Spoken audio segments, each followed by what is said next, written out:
Bravo à tous les hommes de Dieu, les serviteurs de Dieu qui ont consacré leur vie pour servir le Seigneur, quel qu'en soit le prix.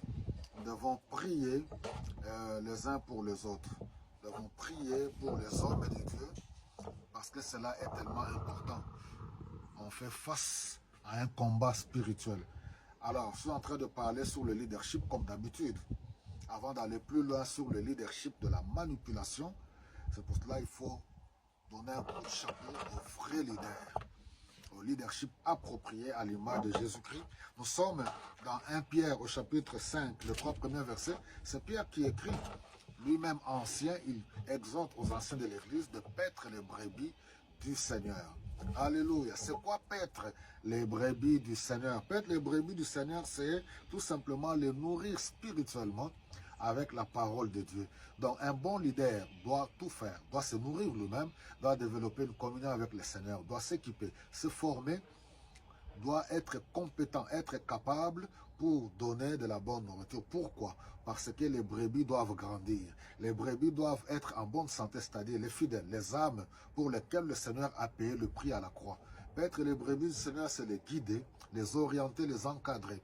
Ce qui est différent du contrôle pour dominer, comme on le verra un peu plus tard, par rapport à la manipulation. Donc, mes bien-aimés, nous devons faire ce travail, comme Pierre le dit, non par contrainte, mais avec joie, avec un cœur rempli d'amour, mettant en avant les intérêts des brebis. C'est une vie de sacrifice, c'est une vocation. Donc, que le Seigneur bénisse tous ses serviteurs à travers le monde qui ont accepté, oui, de se consacrer à lui, de payer le prix en dépit des ingratitudes, en dépit des injures. Vous savez, servir Dieu surtout dans cette époque-ci. Oui, en retour, il n'y a que les injures, l'ingratitude. Mais il faut que les leaders soient forts, soyons forts. Ne tenez pas compte de tout cela, mais paissons les brebis. C'est le Seigneur qui avait demandé à Pierre, Pierre m'aimes-tu? Le Seigneur dit, Seigneur, je t'aime. À 3 reprises, le Seigneur lui a dit, paie mes brebis, prends soin, c'est les brebis du Seigneur. Nous devons en prendre soin pour qu'ils soient en bonne santé, pour les présenter. Et eux, et nous-mêmes, nous sommes tous membres du corps de Christ, nous sommes tous dans la bergerie du Seigneur. Que Dieu bénisse tous ses serviteurs, où qu'ils se trouvent.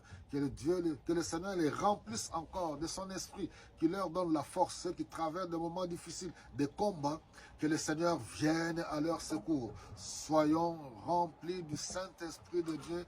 Paître les brebis du Seigneur, c'est les avertir des loups. Soyez bénis.